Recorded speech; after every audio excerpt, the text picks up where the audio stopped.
જય સ્વામિનારાયણ વિદ્યાર્થી મિત્રો, લાસ્ટ આપણે ડિસ્કશન કરતા હતા એમસીક્યુ ની. એમાં આગળ વધીએ.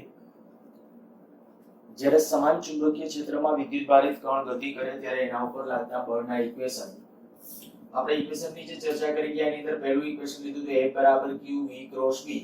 આ પહેલું ઇક્વેશન. બીજું એક ઇક્વેશન લીધું હતું A બરાબર I L ક્રોસ B. આ ક્યારે સાચું છે? સમાન ચુંબકીય ક્ષેત્ર હોય અને તાર સુરેખ હોય તો. ત્રીજું એક આપણે ઇક્વેશન વ્યાપક જો કે આમાં નામ આવતો કે નાના ખંડ ઉપર લાગતું બળ IDL ક્રોસ B. એક મેં લાસ્ટ લેક્ચર વખતે જે મેળવી આપ્યું હતું કે ભાઈ બે વિદ્યુત ભારો એકબીજાને સમાંતર રહે અને ગતિ કરે તો લાગતા બળનું સમીકરણ મૂલ્ય માત્ર લીધું હતું એટલે માનાંક અહીં કરી નાખું μ0/4 પાઈ q1 v1 q2 v2 upon r². બળના આપણે આટલા ઇક્વેશનો શીખી ગયા છે અને એક ઇક્વેશન હજી એડ કરવાનું છે પણ એ નેક્સ્ટ લેક્ચર વખતે.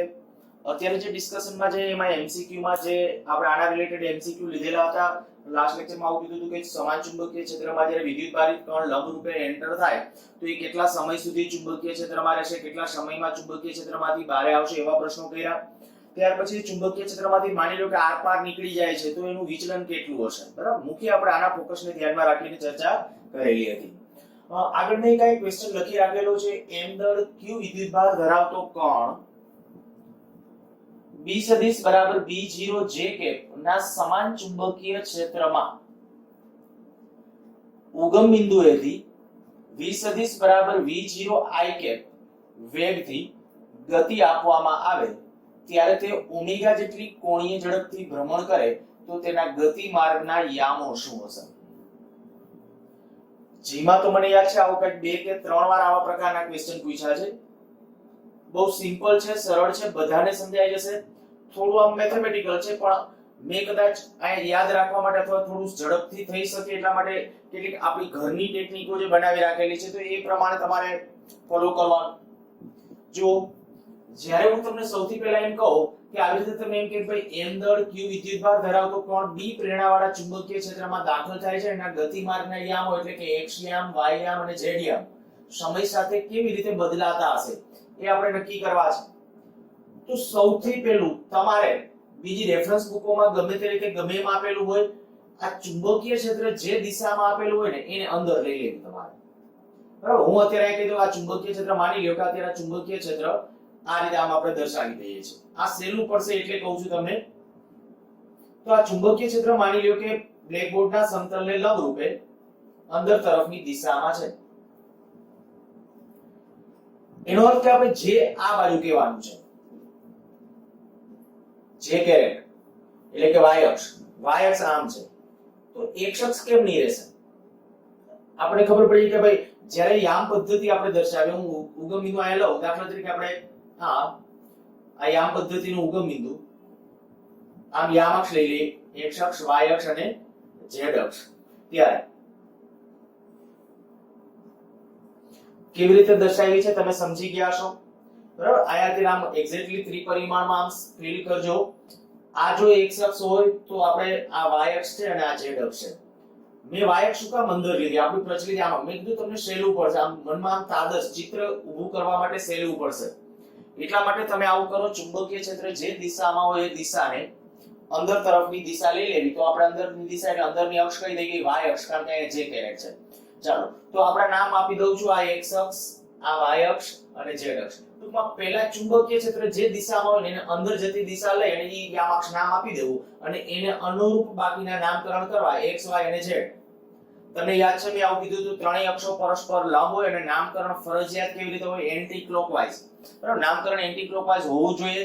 જો હું આ ખૂણામાં આમ સામે મોઢું રાખીને ઊભો રહું તો આપણે કહીએ આ x y z x y z નામકરણ ચાલે એન્ટી ક્લોકવાઇઝ એવી રીતે. આમ y અક્ષ હોય તો આને x અક્ષ કેવી જ પડે તમારે.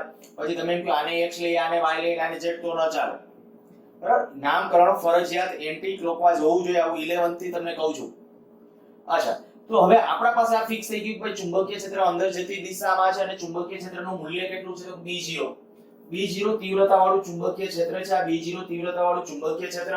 હવે આપણો વિદ્યુતભારિત કણ કેમનો એન્ટર થાય છે? તો વિદ્યુતભારિત કણ ક્યાંથી? તો કે ઉગમ બિંદુએથી. એટલે ઉગમ બિંદુ એટલે એનો વેગ કેટલો v0 i cap.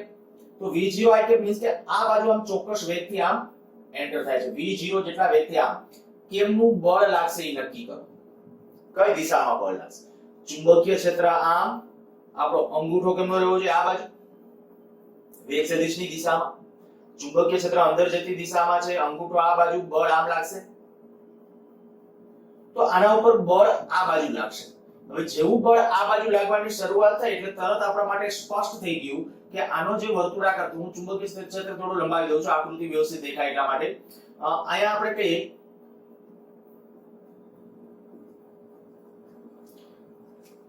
ગતિમાર્ગ કેવી રીતે હશે? તો કે અહીંથી વેગ ગતિ એની આમ હતી, બળ આમ લાગ્યું, તો એનો જે વર્તુળાકાર ગતિમાર્ગ થશે ને કંઈક આ રીતે આમ હશે.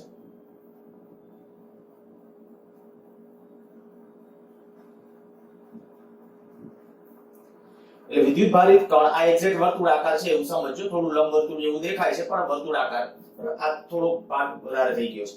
અચ્છા, આની ત્રિજ્યા r એટલે કેટલું mv/qb. આની ત્રિજ્યા જે હશે આ r કહું, r બરાબર શું આવશે mv/qb. r બરાબર mv/qb. જે આપણી વર્તુળાકાર માર્ગની ત્રિજ્યાનું સૂત્ર હોય તે જ.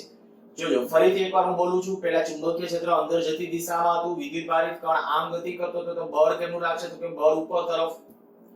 બળ જેવું આમ ઉપર તરફ લાગે તો વિદ્યુત ભાર આમ જવાની વર્તણૂક ધરાવતો હતો, બળ આમ લાગે એટલે અહીંથી આમ જશે અને આમ કે આમ ગતિ કરશે.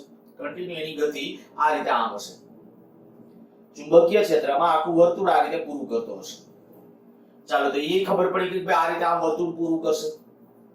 હવે જો વર્તુળ એ રીતે પૂરું થતું હોય અને એની ઝડપ કેટલી છે? તમે કીધું વર્તુળાકાર માર્ગે જે ઝડપ હશે એ ઓમેગા જેટલી કોણીય ઝડપથી જો ગતિ કરતો હોય તો આપણે કઈ t સમય બાદ, હું અહીંયા આ રીતે કાઢી નાખું છું, આ રીત છે, પણ આ એંગલ t સમય બાદ કેટલો થશે? Omega t. t સમય બાદ એંગલ કેટલો થવો જોઈએ? Omega t. તો ખબર છે કે ઓમેગા જેટલી કોણીય ઝડપથી જો ગતિ કરે કોઈ પાર્ટિકલ તો t સમયમાં એને આંતરેલો કોણ કેટલો થાય? Omega t. કારણ કે કોણીય સ્થાનાંતર બરાબર એટલે ઓમેગા, આપણે કે થીટા બરાબર ઓમેગા અથવા કોણીય ઝડપ બરાબર કોણીય સ્થાનાંતરના છેદમાં સમય. કોણીય ઝડપ બરાબર કોણીય સ્થાનાંતરના છેદમાં સમય. તો કોણીય સ્થાનાંતર કેટલું થાય? Omega t. તો આ કોણીય સ્થાનાંતર જ કહેવાય. અચ્છા, ચાલો તો અહીંયા આવી ગયા કણ. એનો અર્થ કે t સમય પછી જે આપણો વિદ્યુત ભારિત કણ છે ને t સમય પછી અહીંયા હશે કે. અચ્છા, જ્યારે અહીંયા છે વિદ્યુત ભારિત કણ, તો હવે મને x યામ, y યામ અને z યામ એના લખતા આવડવા જોઈએ. એટલું આવડે એટલે આપણું કામ પૂરું. તો હું તમને શું કહું છું કે બીજી કોઈ મગજ દોડાવા કરતા સીધું આ કરો. આ બિંદુ પાસે જ્યારે આપણે વાત કરીએ આ r આમ છે એટલે કે r ની દિશા આમ કહેવાય. આ r ના બે ઘટકો લ્યો, પહેલા ચરણમાં જ લેવાના. પહેલું ચરણ એટલે અહીંથી ગતિ ચાલુ થઈ આ પહેલું ચરણ પૂરું થાય. આના માટે ભાઈ આ પહેલું ચરણ નો સમજતા. ગતિ જ્યાંથી ચાલુ થાય, ગતિ અહીંથી ચાલુ થઈ તો આ તમારે આમ મેથેમેટિકલી ચોથું ચરણ કે ચોથું ચરણ, ચોથા ચરણમાં ગતિ કરે. પણ આપણા માટે અહીંથી ગતિની શરૂઆત થાય છે એટલે જ્યારે આપણે ફર્સ્ટ ક્વાર્ટર કહીએ તો એની અંદર આપણે કહી શકાય કે આટલા ભાગની અંદર કે અહીંયા જ્યારે આવ્યું તો આ r ના બે ઘટકો, r ના બે ઘટકો, એક ઘટક આ બાજુ, એક ઘટક આ બાજુ. આ એંગલ ઓમેગા t છે એટલે આ એંગલ ઓમેગા t. આ એંગલ ઓમેગા t એટલે આ ઓમેગા t થશે. તો આનો આ બાજુનો ઘટક કયો? r cos omega t. અચ્છા, આનો આ બાજુનો ઘટક શું? r sin omega t. હવે જો હું આના ઉપરથી ખાલી એના યામ લખું છું બહુ સરળતાથી અને સિમ્પલ માટે. આપણો આન્સર યામો x યામ.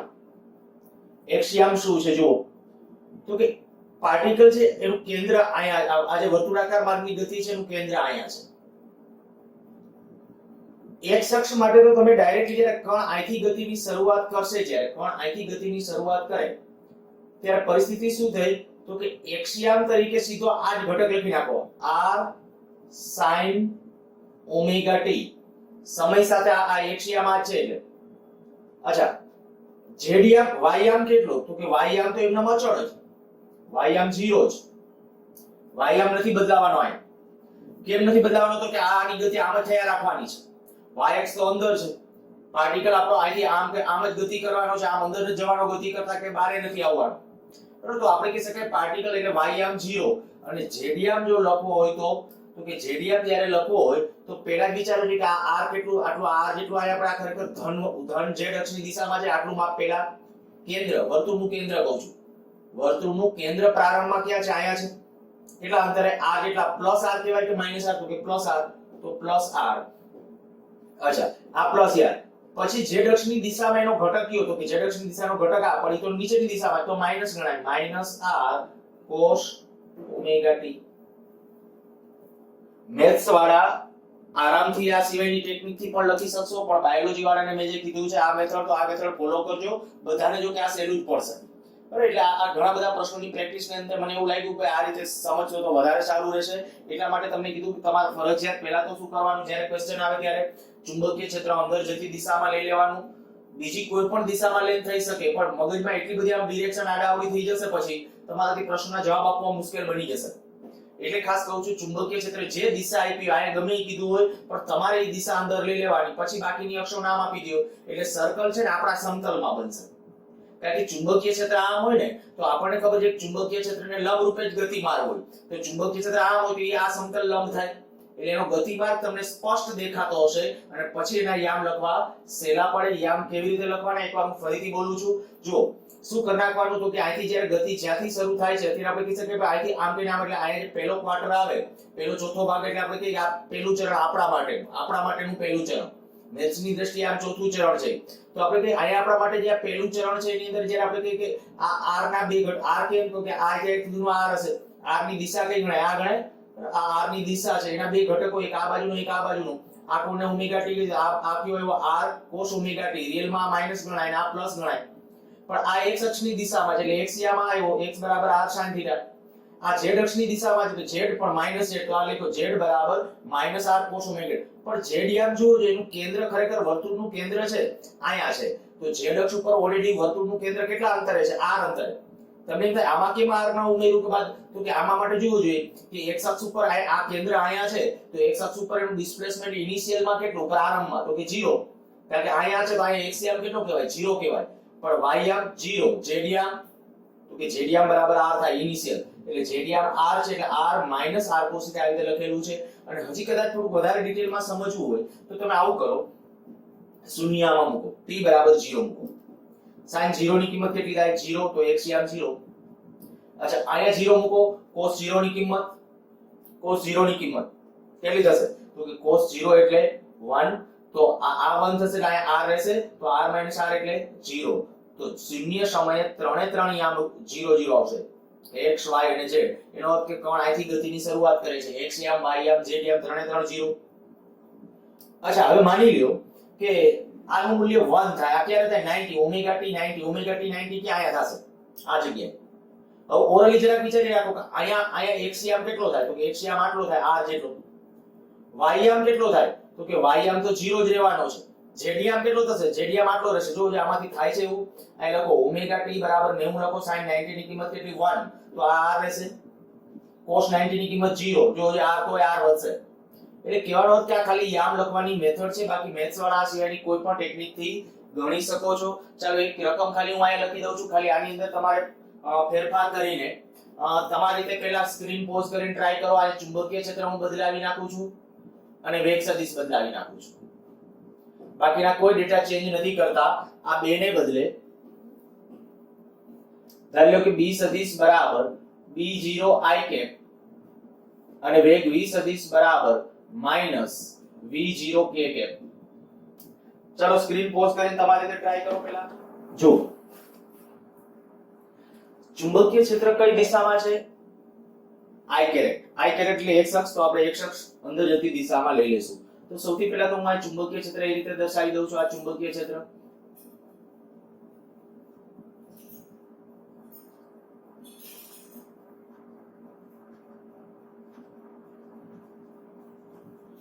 આ ચુંબકીય ક્ષેત્ર બધી જગ્યાએ, આ આપણે કહીએ ઉગમ બિંદુ, યામ પદ્ધતિનું ઉગમ બિંદુ. અહીંયા એક અક્ષ અંદર જતી દિશામાં અને એક અક્ષ આવશે યામ અક્ષ. હવે જો એક અક્ષ મારે આને કહેવાની હોય કે અંદર જતી દિશા, આ અંદર જતી દિશા એ કહું છું x અક્ષ. શું કામ x અક્ષ એને નામ આપ્યું, તો તમને ખ્યાલ આવી ગયો છે. મેં તમને આવું કીધું હતું કે ચુંબકીય ક્ષેત્ર છે એ જે દિશા હોય ઈ દિશા આપણે અત્યારે કહી શકીએ કે અંદર તરફ લેવાની, તો x અક્ષ આપણી અંદર તરફ, જો આ x હોય તો y કઈ આ થશે કે આ થશે, તો કે નામકરણ એન્ટી ક્લોકવાઇઝ, પરિણામે આ y અક્ષ થશે અને આ z અક્ષ થશે. ચાલો યામાક્ષ પદ્ધતિ લેવાય ગઈ. હવે જો વિદ્યુત ભારિત કણ કેમનો એન્ટર થાય છે, તો કે વિદ્યુત ભારિત કણ અહીંયા જે એન્ટર થાય છે -k કેપ ની દિશામાં, -k કેપ ની દિશા એટલે આ બાજુ, આ v0 જેટલા વેગથી વિદ્યુત ભારિત કણ આમ એન્ટર થાય છે. ચાલો કેમનું બળ લાગશે એ નક્કી કરો. બળ કઈ બાજુ લાગશે? ચુંબકીય ક્ષેત્ર કેમનું? અંદર જતી દિશામાં, વેગ સદિશ આમ, ચુંબકીય ક્ષેત્ર અંદર તરફ, વેગ સદિશ છે આપણો આમ છે, બળ કેમનું લાગશે? નીચે તરફ, પરિણામ એનો સર્ક્યુલર પથ જે થશે એ કંઈક આ રીતે આમ હશે. આ બધી જગ્યાએ ચુંબકીય ક્ષેત્ર આપણે હોવું જરૂરી છે. વર્તુળાકાર માર્ગ સંપૂર્ણ પૂરો થાય, જો ચુંબકીય ક્ષેત્ર ન હોય તો આપણને ખબર ચુંબકીય ક્ષેત્રમાંથી બહાર નીકળી જાય અને એ કંઈક વિચલન સાથે પછી પાછું ચુંબકીય ક્ષેત્રમાં ન પ્રવેશ, આમ સ્પર્શકની દિશામાં નીકળી જશે. લાસ્ટ લેક્ચરમાં એવા પ્રશ્નો આપણે કર્યા હતા. આ બધા વિસ્તારમાં ચુંબકીય ક્ષેત્ર છે. હવે શું કરો કે ભાઈ આ જે છે આની ત્રિજ્યા છે આપણા માટે આ એનું કેન્દ્ર હશે, આ વર્તુળાકાર માર્ગનું કેન્દ્ર હશે. ચાલો આ આપણે અહીંથી અહીં સુધીનું એટલે આનું પહેલું ક્વાર્ટર આ થશે. અહીંથી ગતિ શરૂ થાય એટલે પહેલા ક્વાર્ટરમાં લઈ લો. અહીંથી આપણે કહી શકાય r આમ, ત્રિજ્યા r એટલે r, આ એંગલ ઓમેગા t, કારણ કે અહીંથી ગતિ શરૂ થાય છે. t સમયમાં એને આંતરેલો કોણ કેટલો? Omega t. તો આ ઓમેગા t એના બે ઘટકો લઈ લ્યો, એક આ બાજુનો ઘટક, એક આ બાજુનો ઘટક. જો એ ઘટકો દર્શાવો તો ઘટક એટલે આપણે કહી શકાય આ ઓમેગા t છે તો આ ઓમેગા t એટલે આ કયું થઈ જશે? r cos ઓમેગા t, અને આ બાજુનો ઘટક કયો થશે? r sin omega t. રિયલમાં માઈનસ આ, ત્યાં માઈનસ, અને આમાં એવું કરું તો આ જ કરના, ત્યાં માઈનસ કરના, એટલે તમને ખ્યાલ આવે પછી માઈનસ સાથે ત્યાં લખવાનો છે. ચાલો હવે x યામ y યામ અને z યામ, તો કે આની અંદર x યામ બદલાતો નથી. x યામ બરાબર 0. ચુંબકીય ક્ષેત્ર જે દિશામાં છે એ દિશામાં બળ હોતું નથી, એ દિશામાં બળ ન લાગે. તો x યામ 0, y યામ કેટલો? y યામ જુઓ, y આમ છે, ગતિ અહીંથી જ શરૂ થાય છે ઉગમ બિંદુએથી, સેન્ટર અહીંયા છે નીચે તરફ આ જગ્યાએ. તો શું લખીશ? -r plus r cos omega t અને z યામ, તો કે z યામ, આનો z યામ ઇનિશિયલ માં કેટલો? તો કે 0. સીધો આપણો આન્સર આવશે -r sin ઓમેગા t. ખાસ આ જે લખું છું ને એ તમને સમજાઈ જવા જોઈએ આ કેવી રીતે લખ્યા છે. બરાબર? એકવાર જો આ બે ફરીથી, જે x યામ તો કદાચ ખ્યાલ આવી ગયો કે x યામ 0, કારણ કે અંદર તરફની દિશા છે ને, અંદર તરફની એટલે ચુંબકીય ક્ષેત્ર અંદર તરફની દિશામાં છે, એ દિશામાં બળ લાગતું નથી એટલે x બરાબર 0. અચ્છા y બરાબર આપણે આ જે લખ્યું કેવી રીતે લખ્યું? તો કે ઇનિશિયલ માં કે સેન્ટર આયા છે, આ સેન્ટર નો કયો યામ પ્રારંભમાં છે, શૂન્ય સમયે કયો યામ છે? તો કે y યામ છે. કેટલો? -r. આ ઉગમ બિંદુ હોય તો આ -r કહેવાય. z યામ કેટલો? તો કે z યામ ઇનિશિયલ માં 0, એટલે z યામ ઇનિશિયલ નો લખ્યો જ નથી, સીધો એનો ઘટક. તો z યામ નો ઘટક કેટલો? -r sin ઓમેગા t, અને આનો ઘટક કેટલો? તો કે r cos ઓમેગા t. પણ એવડો ઇનિશિયલ હતો એ લખી નાખ્યો, તો આ થઈ ગયા એના યામ થઈ ગયા. બરાબર? આ રીતે તમને આવડવા જોઈએ.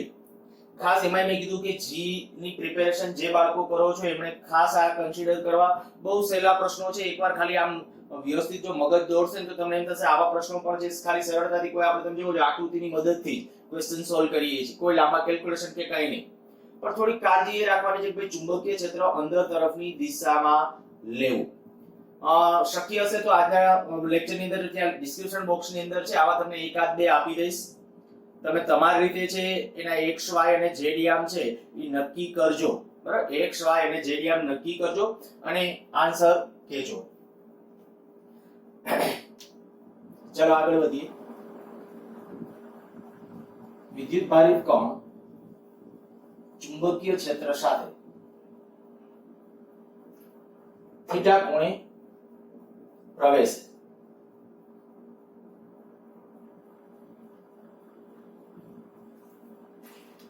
ચુંબકીય ક્ષેત્રની દિશા સાથે જ્યારે થીટા કોણ બનાવતી દિશામાં જ્યારે વિદ્યુત ભારિત કણ દાખલ થાય ત્યારે એનો ગતિમાર્ગ કેવો હોય? તો હેલિકલ.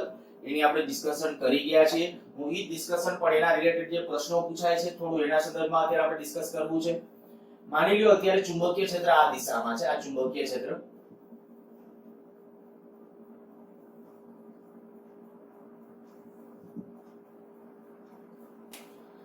એક વિદ્યુત ભારિત કણ આ ચુંબકીય ક્ષેત્રની અંદર એન્ટર થાય છે.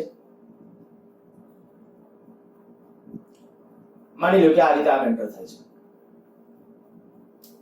થીટા કોણ.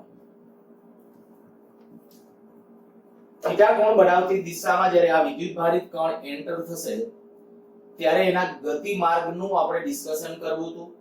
તો કે આ જો v વેગથી દાખલ થાય અથવા v0 વેગ હોય તો આ v0 ના બે ઘટકો, આ બાજુનું v0 cos થીટા, આ બાજુનો ઘટક થશે v0 sin થીટા.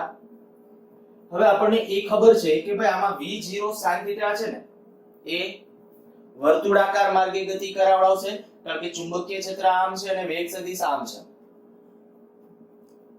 તો ત્યારે વિદ્યુતભાર ઉપર બળ કેમનું લાગશે? આ v0 cos થીટા એ તો અચળ વેગી ગતિ, બરાબર? એવું લાગે તો એક બે લેક્ચર પહેલા લગભગ આપણે ડિસ્કશન હતી, તે જોઈ લેજો. અત્યારે તો ટૂંકમાં આટલું કહી દઉં છું કે આ જે v0 cos થીટા છે એની દિશા કઈ છે? ચુંબકીય ક્ષેત્રની દિશામાં. આ ચુંબકીય ક્ષેત્ર આપણું આમ છે. તો આ વેગને કારણે આ ચુંબકીય ક્ષેત્રમાં કોઈ વિદ્યુતભાર ઉપર કોઈ બળ લાગતું નથી. આ બળ નથી લાગતું, પણ આને કારણે બળ લાગશે. અને જ્યારે બળ લાગે ત્યારે એની વર્તુળાકાર માર્ગની ગતિ થશે. કેવી રીતે થશે હવે વિચારો. તો કે જો બળ કેમનું લાગશે? જો ચુંબકીય ક્ષેત્ર આમ છે, વેગ સદિશ આમ છે. વેગ સદિશ આ બાજુ જો વિદ્યુતભાર ઉપર કેમનું બળ લાગ્યું? તો વિદ્યુતભાર ઉપર બળ આમ લાગશે, આ બાજુની દિશા અંદર તરફ આમ બળ લાગશે. એટલે ગતિમાર્ગ કેવી રીતે થશે? તો ગતિમાર્ગ આ ગયા. હજી અહીં નીચે પાછું ચુંબકીય ક્ષેત્ર છે તો આખો ગતિમાર્ગ પૂરો છે. આ ચુંબકીય ક્ષેત્ર દર્શાવી દઉં, નહીં તો મિસઅન્ડરસ્ટેન્ડિંગ થશે.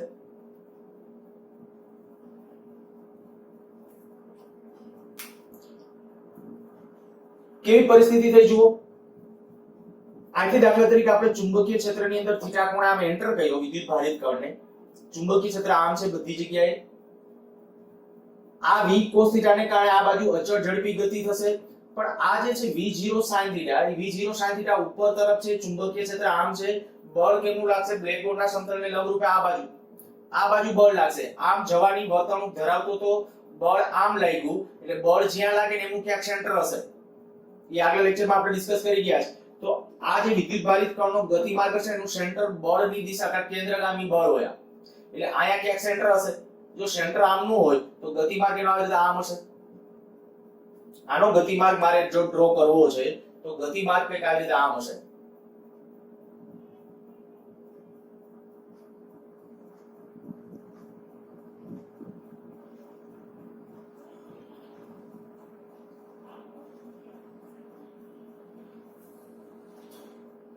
આ એનો ગતિમાર્ગ.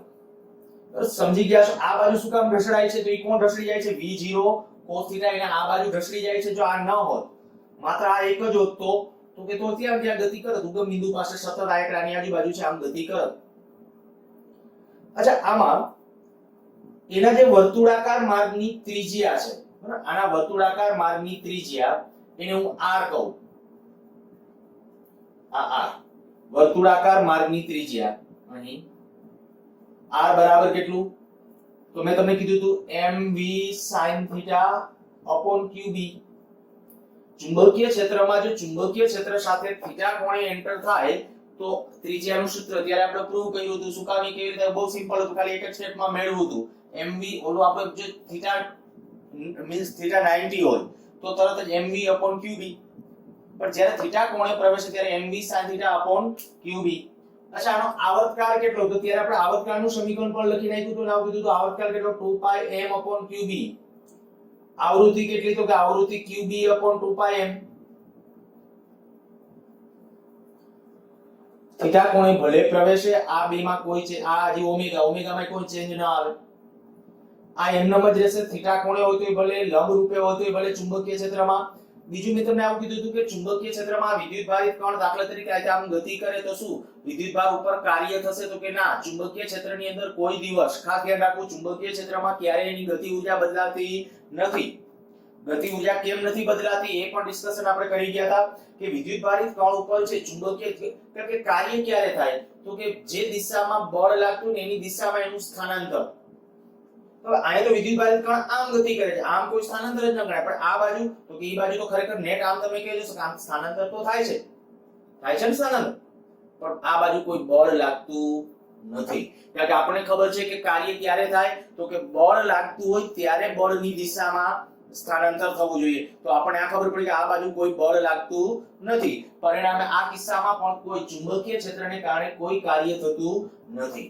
અચ્છા, આમાં અહીંથી જ્યારે વિદ્યુત ભારિત કણ છે આમ કરી અને પાછો અહીંયા પહોંચે, સમય કેટલો? આવર્તકાળ જેટલો, બરાબર. અહીંથી પાછો અહીંયા પહોંચે t જેટલો સમય, ગમે અહીંથી અહીંયા સુધી તો t જેટલો સમય, t જેટલા સમયની અંતે અહીંયા, પણ એ દરમિયાન આ જે સમક્ષિતિજ અંતર કાપે ને આને કહેવાય પીચ, ઘણી વખત હેલિકલ પીચ.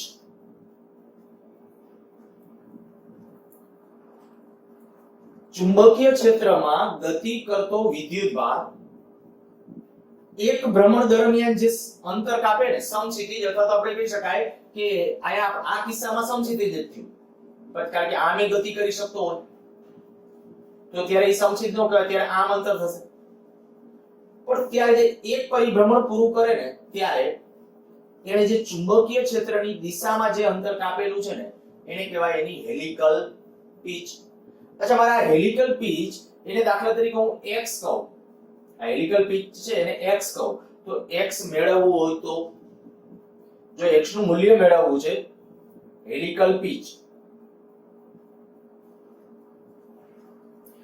x બરાબર આ બાજુનો વેગ કેવો હતો? અચળ. આ વેગ અચળ, વેગ કેટલો? v0 cos θ, v0 cos θ. આ v0 cos θ વેગથી કેટલા સમય સુધી ગતિ કરી? તો કે સમય છે આટલો, આવર્તકાળ જેટલો, કારણ કે અહીંથી જે આપણે કે આ પાર્ટિકલ અહીંથી આમ જઈને જ્યારે અહીંયા પહોંચ્યો આ જગ્યાએ ત્યારે સમય કેટલો ગયો? આવર્તકાળ જેટલો, તો આવર્તકાળ જેટલા સમયમાં કાપેલું અંતર, તો આને કહેવાય હેલિકલ પીચ. અચ્છા, થોડું સાદુરૂપ કદાચ વ્યવસ્થિત રીતે હજી જવું હોય તો આવું લખો v0 cos θ અપોન, ઓકે, આવર્તકાળ t ને બદલે શું આવશે? 2πm upon qb. બસ, તો આ થઈ ગઈ એની હેલિકલ પીચ. આવા સૂત્રો કે તમને કામ આવી શકે છે, ધ્યાન રાખો. આવો હેલિકલ પીચ કેને કહેવાય? જૂના કોર્સની અંદર તો આનો એક દાખલો પણ હતો, અત્યારે લગભગ નવા કોર્સની અંદર છે પ્રશ્નો છે, બરાબર, આના પ્રશ્નો છે, અને આ આકૃતિ ડ્રો કરી નાખ્યું, સરસ મજાની એક સમજાવેલો છે પ્રશ્ન. પણ એ બધા માટે હવે આપણા માટે ખાસ એક ત્રિજ્યાનું સમીકરણ થીટા ખૂણે પ્રવેશે તો આવર્તકાળ ને કોણીય આવૃત્તિ કે આવૃત્તિ બદલાતી નથી. બીજા ક્યારેક ઝડપ ઉપર કેવી રીતે ડિસ્કશન આપણે ક્યારે કર્યું હતું. અને બીજું હેલિકલ પીચ, એ હેલિકલ પીચ છે એ આટલી થશે.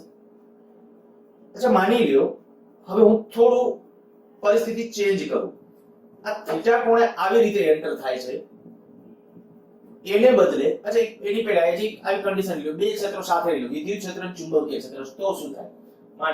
માની લઈએ આ ચુંબકીય ક્ષેત્ર, સમાન ચુંબકીય ક્ષેત્ર, અને માની લ્યો કે વિદ્યુત ક્ષેત્ર, આ વિદ્યુત ક્ષેત્ર, આ વિદ્યુત ક્ષેત્ર છે, સમાન વિદ્યુત ક્ષેત્ર, અને ઓલું જે છે ચુંબકીય ક્ષેત્ર, બે એક જ દિશામાં છે. જો આમાં કોઈ m દળ q વિદ્યુતભાર ધરાવતો કણ, આ m દળ q વિદ્યુતભાર ધરાવતો કણ મુક્ત કરવામાં આવે,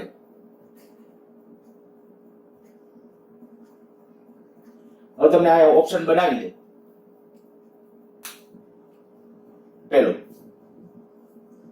વિદ્યુતભાર વિદ્યુત ક્ષેત્રને લીધે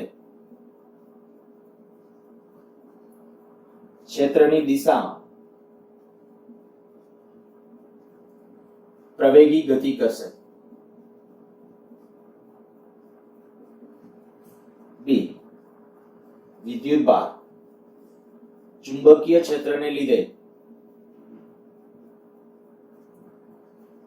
ક્ષેત્રને લંબ દિશામાં પ્રવેગી ગતિ કરશે. ચાલો વધારે ઓપ્શન નથી બનાવતો, આપણે સાચું ડિસ્કશન ઉપર જ આવીએ. આપણને આ ખબર છે કે જ્યારે પાર્ટિકલ્સ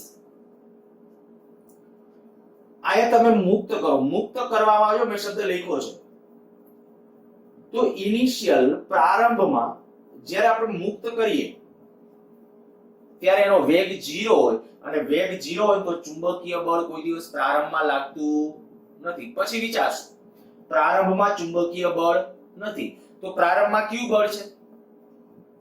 પ્રારંભમાં તરત કહી શકું કે વિદ્યુત ક્ષેત્રને કારણે તો બળ લાગે, તો આ આપણે કહીશું કે વિદ્યુત ક્ષેત્રને કારણે બળ કેમનું લાગશે? તો કે ધન વિદ્યુત ભાર છે તો વિદ્યુત ક્ષેત્રની દિશામાં QE બળ લાગે.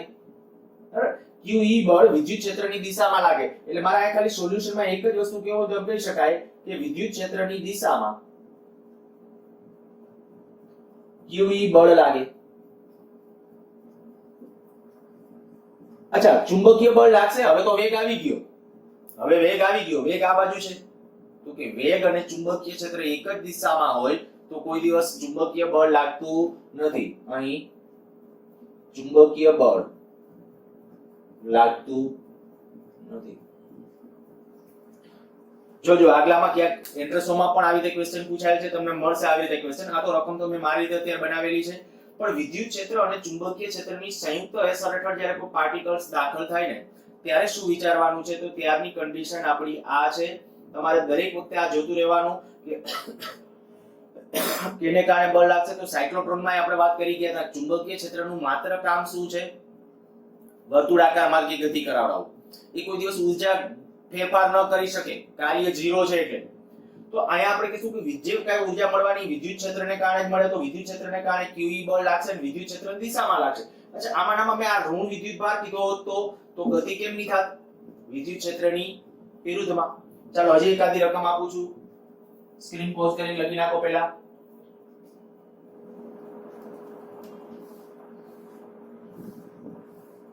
આ વિદ્યુત ક્ષેત્ર અને ચુંબકીય ક્ષેત્ર આ દિશામાં છે.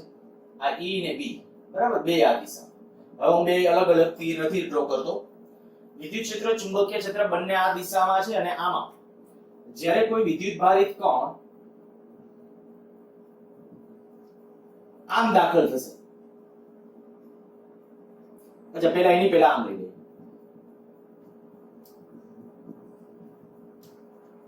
આમ ઘા કરીએ V0 વેગથી આમ ઘા કરીએ. શૂન્ય સમય V0 જેટલા વેગથી m દળ અને q વિદ્યુત ભાર ધરાવતો કણ આ રીતે ઘા કરવામાં આવે. ગતિમાર્ગ કેવો? આગલો જ પ્રશ્ન થયો કહેવાય. ખાલી ફેર એટલો પડશે કે વિદ્યુત ક્ષેત્રનો ઇનિશિયલ વેગ કેટલો? વિદ્યુત ક્ષેત્રમાં આપણે કે પ્રવેગી ગતિ થશે ને, પ્રવેગી ગતિ. અને પછી આ બધું પહેલા સેમેસ્ટરનું આખું યંત્રશાસ્ત્ર એડ કરી શકે. હું એમ કહું કે આજે આ રીતે આમ તો t સમય બાદ એનો વેગ કેટલો હશે? તો t સમય બાદ તમારે વેગ નક્કી કરવો હોય આનો, તો હું એમ કહું કે ભાઈ t સમય બાદ વેગ v બરાબર v0 પ્લસ at. ઇનિશિયલ વેગ છે આયા કેટલો? v0 છે. પ્રવેગ કેટલો?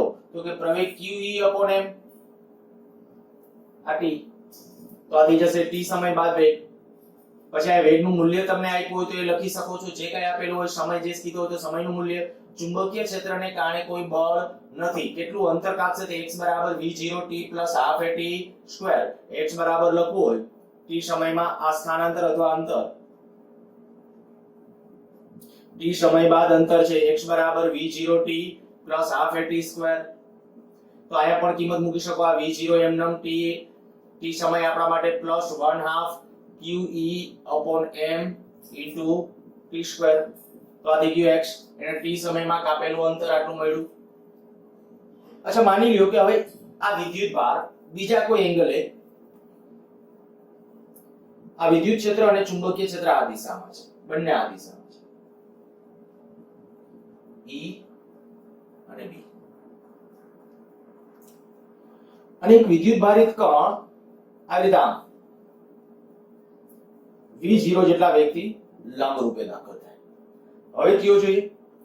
જો ચુંબકીય ક્ષેત્રમાં વિદ્યુત ભારિત કણ આમ દાખલ થશે તો એનો ગતિમાર્ગ કેવો હશે? તો કે એક તો તમારા માટે રસ્તો ક્લિયર થઈ ગયો કે લંબ રૂપે આમ દાખલ થાય છે ને, તો ગતિમાર્ગ કેવો હશે? વર્તુળાકાર. કોણ ગતિ કરાવડાવશે? ચુંબકીય ક્ષેત્ર. બરાબર, એને ચુંબકીય ક્ષેત્ર વર્તુળાકાર માર્ગે ગતિ કરાવડાવશે. કેવી રીતે વર્તુળાકાર માર્ગ હશે? તો કે વિદ્યુત ક્ષેત્ર ચુંબકીય ક્ષેત્ર પહેલા વિચારી લો. ચુંબકીય ક્ષેત્ર આમ છે, વિદ્યુત ભારિત કણ આમ દાખલ થાય છે ઉપર તરફ તો બળ કેવું લાગશે અંદર તરફ બળ લાગશે તો આની ગતિ કઈક આવી રીતે આમ હશે આ જાણે કે અક્ષ સેન્ટર રહે આ એની અક્ષ બને એવી રીતે આને અનુલક્ષીને છે એટલે આમ ગતિ આયા વર્તુળાકાર માર્ગની ગતિ હશે પણ એ ચુંબકીય ક્ષેત્રને કારણે હવે વિદ્યુત ક્ષેત્ર શું કરશે તો કે વિદ્યુત ક્ષેત્ર જો આ ધન વિદ્યુત ભાર છે આ n દળ q વિદ્યુત ભાર ધરાવતો દાખલા તરીકે ધન વિદ્યુત ભાર કહીએ તો એ ધન વિદ્યુત ભાર હોય તો ધન વિદ્યુત ભાર તો એના ઉપર વિદ્યુત ક્ષેત્રને કારણે બળ લાગશે બળ લાગે એટલે એની આ બાજુ પ્રવેગી ગતિ હોય તો પ્રવેગી ગતિ એટલે આનો ગતિમાર્ગ કેવી રીતે હશે તો આનો ગતિમાર્ગ કંઈક આ રીતે આમ થશે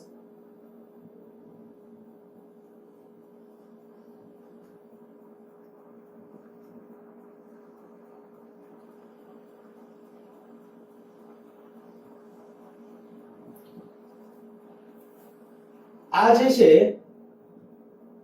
અહીંથી શરૂ કરી આપણે અહીંથી શરૂ કર્યું અને ત્યાંથી અહીંયા સુધીનું અહીંની પહેલી પીચ કે અહીંથી આમ જઈ અને પાછો અહીંયા પહોંચે બરાબર ત્યાંથી પાછો અહીંથી શરૂ કરીને પાછો આ બીજી પીચ આ ત્રીજી પીચ આ બધા ડિસ્ટન્સ છે ને ક્રમશઃ વધતા જશે આ પહેલી પીચ હું કહું x1 આ બીજી પીચ x2 આ x3 તો ક્રમશઃ એનું મૂલ્ય વધતું જાય છે અચ્છા હવે x1 x2 ને x3 ની નક્કી કરવી હોય તો પીચ હેલિકલ પીચ જ કહેવાય આ નક્કી કરવી હોય તો કે આ x1 મારે નક્કી કરવું હોય તો ત્યારે તો એનો ઇનિશિયલ વેગ કેટલો આ બાજુનું જે વેગ હવે કારણ કે x1 એટલે આમ અંતર છે આ બાજુનો પ્રારંભિક વેગ કેટલો 0 આ બાજુનો પ્રારંભિક વેગ 0 વેગ આ જે છે આમ છે આ બાજુનો પ્રારંભિક વેગ 0 તો હું એમ કહું કે x1 જો લખું તો x1 બરાબર શું આવશે x1 v0t + ½ at² મુજબ v0 કેટલું 0 1/2 a પ્રવેગ કેટલો qe/m અને t એટલે આવર્તકાળ જેટલો સમય થશે એટલે એક અહીંથી હું અહીંયા સુધીની વાત કરું છું અહીંથી શરૂ કરીને અહીંયા પહોંચે ત્યાં સુધી મારી પહેલી પીચ થઈ ત્યાં આગળ અમે x1 દર્શાવ્યું છે અહીંથી અહીંયા સુધીનું એટલે q પાછો અહીંથી અહીં જ્યારે આ રિટર્ન થઈને આમ જતો હશે ત્યારની વાત છે એ કન્ડિશન ધ્યાન રાખજો ત્યાંથી ક્યાં સુધીનું ડિસ્ટન્સ દર્શાવવું જોઈએ આ જ્યારે અહીંથી આમ કરી અને પાછો આમ પાછળ જ્યારે કારણ કે આમ જ જશડાતો હોય વળી તમે એમ આમ આવ્યો હશે આ બાજુ નથી આવતો સતત એની ગતિ આ 3D માં વિચારો એટલે તમને આવી રીતે આમ દેખાશે કે અહીંથી ગતિ શરૂ થઈ અહીંયા ઉપર આપણે કહીએ અહીંથી ગતિ શરૂ થઈ જ્યારે પાર્ટિકલ અહીંથી આમ ગતિ શરૂ કરવા ગયો બરાબર ત્યારે ગતિ શરૂ કરવા ગયો એટલે અહીંથી આમ ખરેખર ગતિ થવાની હતી તો કે ના બળ કેમનું લાગ્યું ચુંબકીય ક્ષેત્રને કારણે બળ આમ લાગ્યું જો બળ આમ લાગ્યું એટલે ગતિમાર્ગ આવી રીતે આમ થવાનો છે આવી રીતે આમ એનો ગતિમાર્ગ કંઈક આમ થવાનો છે હવે જો ગતિમાર્ગ આમ થવાનો હોય એનો પણ વિદ્યુત ક્ષેત્ર એને આમ ઢસડતું જાય છે તો દરેક વખતે આમ ઢસડાતો જ જશે સતત ઢસડાતો જશે હવે સતત ઢસડાતો જતો હોય તો અહીંથી આયા શરૂ થયું પાછો અહીંથી શરૂ થઈ અને આમ કરી અને પાછો અહીંયા પહોંચે ને બરાબર અહીંયા પાછો પહોંચ્યો છે એને ક્યાંથી શરૂ થયું તો અહીંથી આ જ્યાં જે જગ્યાએથી શરૂ થયું એને અનુરૂપ પાછો જ્યાં પહોંચ્યો ઈ પરિસ્થિતિ એટલે એની આપણે અથવા અહીંથી અહીંયા ગણ્યું તો અહીંયા ગણો ખાલી સમજવા માટે બાકી ખરેખર તો ગણાય અહીંથી પીચ એની અહીંથી જ ગણાય સાચો રસ્તો એ જ છે કારણ કે પ્રારંભિક વેગ તો 0 થાય અચ્છા ચાલો તો અહીંથી અહીં સુધી પહોંચવા કેટલો સમય લાગે આવર્તકાળ કેટલો એટલે મેં t લખ્યું છે પણ તમે કહો મારે x2 ગણવું છે તો એ બીજી પીચ કહેવાય જો x2 ગણવું છે તો હું પહેલા આવું લખું વળી x1 + x2 બરાબર v0t + ½ at² મુજબ આ તો 0 + 1/2 qe/m t² ને બદલે 2t². તમને ખ્યાલ આવી ગયો હશે મેં શું કર્યું છે બરાબર અહીંયા આપણે આ x2 જ ખાલી શોધવું છે પણ આનો વેગ જાણો છો આનો વેગ નથી તમારા પાસે અહીંયા પહોંચે ત્યારે એના પાસે આ બાજુ કઈક હવે વેગ હશે તો તમે આ જ કરો વેગ નક્કી કરી શકો અહીંયા ન થાય એમ નહીં આપણે હમણાં અહીંયા કીધું એ પ્રમાણે તમે વેગ નક્કી કરી શકો પણ લાવવું પડશે એના કરતા આવું જ કરો આજે અહીં સુધી પહોંચવાનો સમય કેટલો આજે અહીં સુધીનો 2t જો 2t સમય હોય તો કેટલું સ્થાનાંતર થાય તો અંતર થાય તો આટલું થશે આ જે થયું એમાંથી x1 બાદ કરી નાખો માટે x2 બરાબર 1/2 qe/m આ 4t² એમાંથી એક t² વાળું પદ બાદ કરી નાખો તો 3t². આપણો આન્સર આવશે તો આ x2 થયું હવે તમારે x3 નક્કી કરવું હોય તો x3 માટે શું કરાય x1 x2 x3 બરાબર આ કેટલું થઈ જશે 3t2 3t2 એટલે 9t2 9t2 માંથી ઓલું આટલું બાદ કરી નાખો x1 x2 વાળું કેટલું આવે તો કે x1 x2 વાળું આ જ આવ્યું ઈ બાદ કર સોરી x1 x2 વાળું આ હતું એ 4t2 વાળું પદ ઈ બાદ કરી નાખો એટલે બાકીનું મળી જશે સારું પણ આ કન્ડિશન છે એ ખાસ જી વાળા બાળકોને ખાસ ધ્યાનમાં રાખવાની કારણ કે થોડુંક જો લેવલ વધારીને કંઈક સારા ક્વેશ્ચન બનાવવા હશે તો આવું પણ કરી શકે વિદ્યુત ક્ષેત્ર અને ચુંબકીય ક્ષેત્ર છે એ જ્યારે આવી રીતે એક જ દિશામાં લાગુ પાડેલા હોય ત્યારની વાત અચ્છા ખાલી હવે એક મને ઈચ્છા થઈ છે એટલે પૂછું આપણે હવે કેલ્ક્યુલેશન નથી કરવું પણ સારા બાળકો તમારી રીતે વિચારજો આ અત્યારે આપણે કહીએ કે ભાઈ આ વિદ્યુત ક્ષેત્ર ચુંબકીય ક્ષેત્ર આ દિશામાં છે બે આનું E અને B આ બંને એક જ દિશામાં છે માની લો કે વિદ્યુત ભારિત કણ એને હું ઉગમ બિંદુ પાસે ડ્રોપ કરું પણ આમ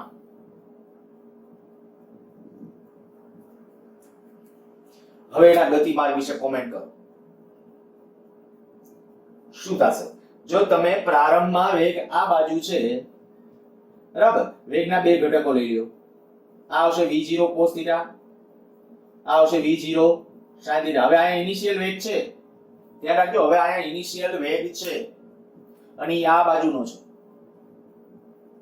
એટલે છે ને પહેલા આ ચુંબકીય ક્ષેત્રને આ v0 sin θ ચુંબકીય ક્ષેત્રને લંબ છે એ વર્તુળાકાર માર્ગે ગતિ કરો કેમ વર્તુળાકાર ચુંબકીય ક્ષેત્ર આમ છે વેગ સદિશ v0 sin આમ છે બળ આમ લાગશે એટલે આમ ગતિ થશે એ આમ ગતિ કરે v0 sin θ આમ ગતિ કરાવશે ચાલો એ ફિક્સ થઈ ગયું ચુંબકીય ક્ષેત્રનું કામ આ છે કે એ આમ ગતિ કરાવશે હવે ચુંબકીય ક્ષેત્ર આમ ગતિ કરાવશે વિદ્યુત ક્ષેત્ર તો કે વિદ્યુત ક્ષેત્રને કારણે બળ આમ લાગશે પણ આનો પ્રારંભિક વેગ તો આમ હતો તો જ્યાં સુધી આ વેગ 0 નો થાય ને ત્યાં સુધી પાર્ટિકલ આમ જશે પછી ઢસડાઈને આમ જશે પછી આ બાજુ પ્રવેગી ગતિ હશે પેલા આ બાજુ પ્રતિપ્રવેગી ગતિ હશે પછી આ બાજુ પ્રવેગી ગતિ હશે બસ બાકી પછી યંત્રશાસ્ત્ર છે એટલે પહેલું બીજું સેમેસ્ટર જેનું કોન્ફિડન્સ વાળું છે એ લોકો આરામથી પછી આમાં વિચારી શકો ખરેખર આનો ગતિમાર્ગ કેવો થયો તો ગતિમાર્ગ પૂરતું આપણે કેવું એમ કહેવાય કે ભાઈ ઇનિશિયલી કે આવી રીતે આમ થશે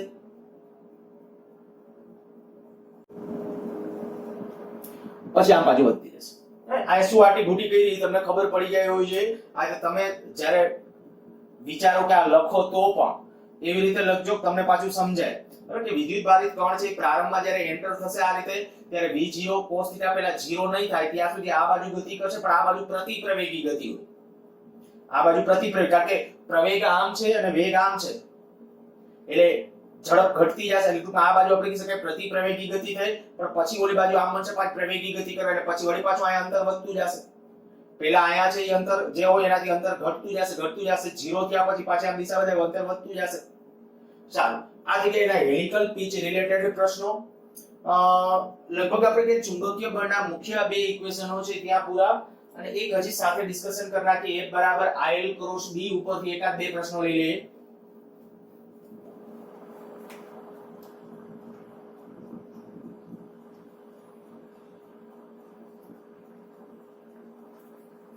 માની લો કે ચુંબકીય ક્ષેત્ર આ દિશામાં છે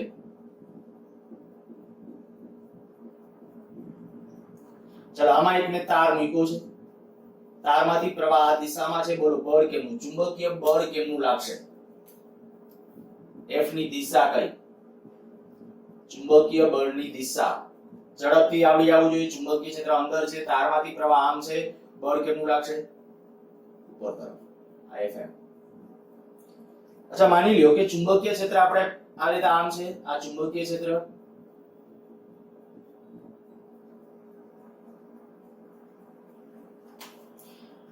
આ રીતે આમ તાર રાખ્યો છે પ્રવાહ આમાંથી આમ વહે છે બોલો ચુંબકીય બળની દિશા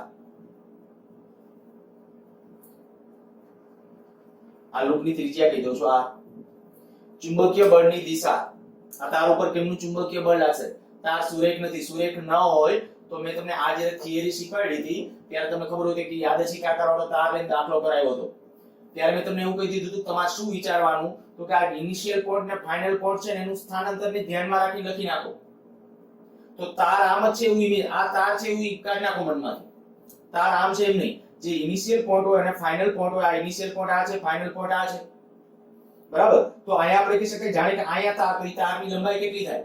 તારની લંબાઈ કેટલી કહેવાય? L તરીકે મારે લેવું કેટલું લેવાય? 2r. તો બળ કેટલું લાગશે? તો કે બળનું મૂલ્ય જો જોઈતું હોય તો F બરાબર BIL sin થીટા. પર આપણો 2r લંબાઈનો જે તાર હશે અને ચુંબકીય ક્ષેત્ર જે છે એ બારે છે. બરાબર. આના ઉપર બળ કેમનું લાગે છે એની દિશા આપણે નક્કી કરવી છે, પણ પહેલા બળ લખી નાખીએ. તો BIL મુજબ આ BIL શું કામ લખ્યું? sin 90. કઈ રીતે sin 90? તો કે આમાં તમે તાર અહીંયા ઇમેજિનેશન જ્યારે કરશો તો આમાં પ્રવાહ આમ પર ચુંબકીય ક્ષેત્રની બે કેવું છે? પરસ્પર લંબ. પરસ્પર લંબ છે એટલે ખાલી BIL લખ્યું. એટલે આ સૂત્ર BIL sin θ માંથી θ 90. તો BIL આટલું બળ લાગશે, પણ એમાં L તરીકે કેટલું? BI 2r આટલું બળ લાગશે. કઈ દિશામાં? ચુંબકીય ક્ષેત્ર કેમનું છે? ચુંબકીય ક્ષેત્ર મેં બહાર આવતી દિશામાં લીધું છે. પ્રવાહ કેમનો છે? આ બાજુ. તો લૂપ ઉપર બળ કેમનું લાગશે? નીચે તરફ. એટલે આના ઉપર બળ લાગશે આ લૂપ ઉપર આ બાજુ નીચે તરફ. બસ આ સિમ્પલ અને સરળ ક્વેશ્ચન એકદમ. ખાલી અને ટૂંકું આટલું જ કરવાનું છે કે તારના જે પ્રારંભ બિંદુ અને અંત બિંદુ હોય એને ધ્યાનમાં રાખો એટલે સહેલું પડી જશે. ચાલો હજી એકાદ પ્રશ્ન લઈ લો. માની લો કે ચુંબકીય ક્ષેત્ર આવી રીતે આમ છે. આ ચુંબકીય ક્ષેત્ર. ચાલો આ વખતે મૂલ્ય આપી દો. માની લો કે 10 ટેસ્લાનું ચુંબકીય ક્ષેત્ર છે. આ 10 ટેસ્લાના ચુંબકીય ક્ષેત્રની અંદર એક તાર દાખલા તરીકે અહીંયા જે બિંદુ છે આના યામ કહી દો 0 0 અને આના યામ છે 5 નહીં 6 8 6. દાખલા તરીકે આમાંથી 2 એમ્પિયર પ્રવાહ વહે છે. તાર પર કેટલું બળ લાગશે અને કઈ દિશામાં લાગશે? તાર પર કેટલું બળ અને કઈ દિશામાં?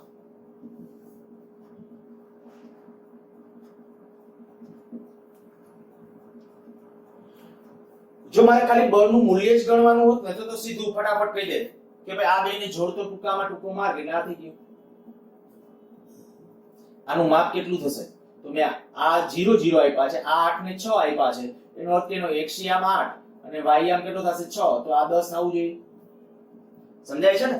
આજે આપણે કઈ અહીં સોલ્યુશન ની અંદર આપણું પહેલું સ્ટેપ જે આવે કે અહીં L બરાબર કેટલું થઈ જશે? L બરાબર વર્ગમૂળમાં 8 નો વર્ગ વત્તા 6 નો વર્ગ બરાબર 10 થઈ જશે. આ 10 મીટર. L બરાબર આવી ગયું 10 મીટર. તો મૂલ્ય જો મારે લખવું હોય બળનું મૂલ્ય તો F બરાબર BIL. આયન મહત્તમ જ હશે ને? ચુંબકીય ક્ષેત્ર આમ છે ને આપણો તાર ગણો તો આમ છે. તો મહત્તમ જ હશે. B કેટલું? 10 ટેસ્લા. પ્રવાહ કેટલો? 2 એમ્પિયર. લંબાઈ કેટલી? 10. તો આપણે કહી શકાય કે 200 ન્યૂટન. આ 200 ન્યૂટન નું બળ લાગશે. કઈ દિશામાં લાગશે? તો કે દિશા હવે તમને ખબર પડી જાય છે કે દિશા અત્યારે આ જે છે તાર જાણે કે આમ છે, ચુંબકીય ક્ષેત્ર આમ છે. તો આના ઉપર બળ જે લાગશે એ આમ લાગતું હશે. આ બળ આ બાજુ. પણ આને હજી થોડું જો વેક્ટર ફોર્મમાં કે એવી રીતે તમે રજૂઆત કરવા દાખલા તરીકે ઈચ્છતા હો ને તો શું કરાય? તો કે આપણે જે IL ક્રોસ B વાળું જે પદ છે ને એમાં L હું જો આને બીજી રીતે લખું છું અથવા કરીને ચુંબકીય ક્ષેત્ર કેમનું છે? B સદિશ બરાબર. હવે આપણી સામાન્ય યામક્ષ પદ્ધતિ લઈ લે. આમ x અક્ષ, y અક્ષ, આમ z અક્ષ. x અક્ષ આ બાજુ, y અક્ષ ઉપર, z અક્ષ આ બાજુ. તો ચુંબકીય ક્ષેત્ર કેમનું છે? ઋણ z અક્ષની દિશામાં. તો હું લખું છું -10 k કેપ. -10 k કેપ શું કામ કર્યું? ચુંબકીય ક્ષેત્રનું મૂલ્ય 10 ટેસ્લા આપ્યું હતું અને અંદર જતી દિશામાં છે તો -k કેપ. આ ચુંબકીય ક્ષેત્ર. અચ્છા L સદિશ. જો L સદિશ તમારે નક્કી કરવો હોય તો L સદિશ કેટલો? આ જે છે આ યામમાંથી આ યામ બાદ કરો તો આવું થશે 8i કેપ વત્તા 6j કેપ. હવે આપણે બળનું મૂલ્ય જે લખીએ છીએ F બરાબર IL સદિશ ક્રોસ B સદિશ. I એટલે 2 એમ્પિયર હતું, L સદિશ એટલે 8i કેપ વત્તા 6j કેપ ક્રોસ B એટલે -10 માઈનસ ઓકે માઈનસ અહીં લખી નાખો. ચાલો -10 k કેપ. હવે જુઓ જોઈએ આ -2 8 10 80 I ક્રોસ k શું થાય I ક્રોસ k ની વાત તો I ક્રોસ k યાદ કરો પહેલું circle I j k I cross j તો k I ક્રોસ k તો માઈનસ j એટલે અહીંયા આવશે માઈનસ j k પછી 10 6 60 આ 60 j ક્રોસ k તો શું આવશે I કેપ પ્લસ આ નિશાનીએ જેને આપ્યું તો આપી દયો તો આવું થયું 2 plus 80 j cap minus 60 I cap અને આનું મૂલ્ય મેળવવો તો મેળવજો આનું મૂલ્ય આવશે વર્ગને વર્ગમૂળ કરશો એટલે 100 વર્ગને કારણ કે આ વર્ગને વર્ગમૂળ આપણે અહીં કર્યું હતું 8 અને 6 આ 80 ને 60 હોય તો શું થઈ જશે તો 100 થશે 100 એ ના 2 એટલે 200 પણ અહીંયા શું આવશે ડિરેક્શન સાથે કન્સિડર થશે જો ડિરેક્શન કેમ નહીં આવી તો કાયદેસરની દિશા શું કહેવાય તો કે ક્યુ ચરણ આવ્યું જે પ્લસ માં અને I માઈનસ માં જોવો જોઈએ અહીં આમ પદ્ધતિ આમ લીધી x અક્ષ આમ તો ઋણ x અક્ષ આમ આવે તો આ બળ આમ લાગે એટલે ઋણ x અક્ષની દિશાનો એક ઘટક થશે આ વેક્ટર ફોર્મમાં મેં તમને ગણાવ્યો છે ત્યારે કદાચ જો કાયદેસરની દિશાની જરૂર હોય ને તો જે આના ઉપરથી થીટા તમે નક્કી કરી શકો tan થીટા બરાબર y ઘટકના છેદમાં x ઘટક યાદ છે કે નહીં આવું tan થીટા બરાબર y ઘટકના છેદમાં x ઘટક તો એનો ઉપયોગ કરી અને તમે કેલ્ક્યુલેશન કરી શકશો અચ્છા લાસ્ટમાં હવે એકાદ દાખલો આના જેવો લઈને પછી પૂરું કરીએ માની લો કે આ ચુંબકીય ક્ષેત્ર આ દિશામાં છે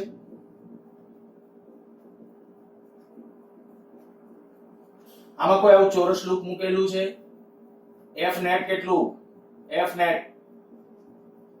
net બરાબર 0 મેં અગાઉ પ્રૂવ કરી દીધું છે પ્રવાહ આમાંથી આમ છે બાજુની લંબાઈ l હોય તો આપણને એ ખ્યાલ છે આના ઉપર આ ચુંબકીય ક્ષેત્ર છે એ આપણે આ ચુંબકીય ક્ષેત્ર અંદર જતી દિશામાં આના ઉપર બળ કેટલું લાગશે તો કે આ બાજુ બરાબર આના ઉપર બળ આ બાજુની દિશામાં અચ્છા આના ઉપર બળ કેટલું લાગશે તો કે ચુંબકીય ક્ષેત્ર આમ પ્રવાહ આમ તો બળ આમ લાગશે આના ઉપર તો કે બળ નીચે તરફ લાગશે આના ઉપર એટલું બળ ઉપર તરફ લાગશે જો સમાન ચુંબકીય ક્ષેત્ર હોય તો આપણે કહી શકાય f net બરાબર 0 એકાદ હજી લઈએ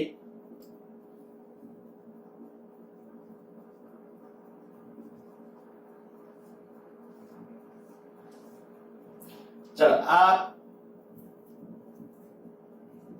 આ માપ l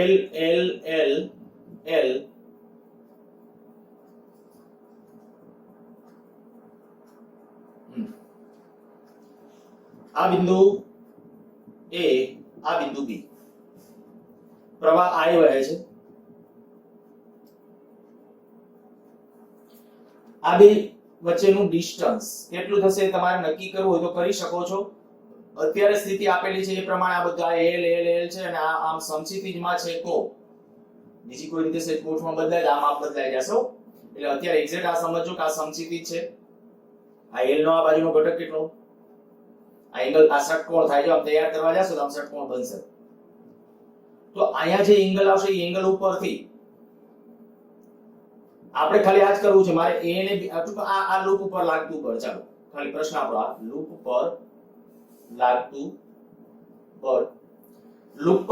બળ f બરાબર કેટલું આવશે લૂપ પર લાગતું બળ f નું મૂલ્ય નક્કી કરવું છે તો હું a અને b બિંદુ એમ નામ જ રાખું અંતર તરીકે a અને b બિંદુ રાખી શું આવશે b પ્રવાહ કેટલો I અને l તરીકે શું ab બરાબર એ હવે જેટલું થતું એ મૂલ્ય તમે નક્કી કરી શકો આનો આ બાજુનો ઘટક આનો આ બાજુનો ઘટક અને એ એંગલ તમે આરામથી કહી શકો એંગલ કેટલો થશે 30° બરાબર તો એના ઉપરથી તમે છે એનું મૂલ્ય નક્કી થઈ જશે એ મૂલ્ય નક્કી કરીને આ આન્સર લખી શકશો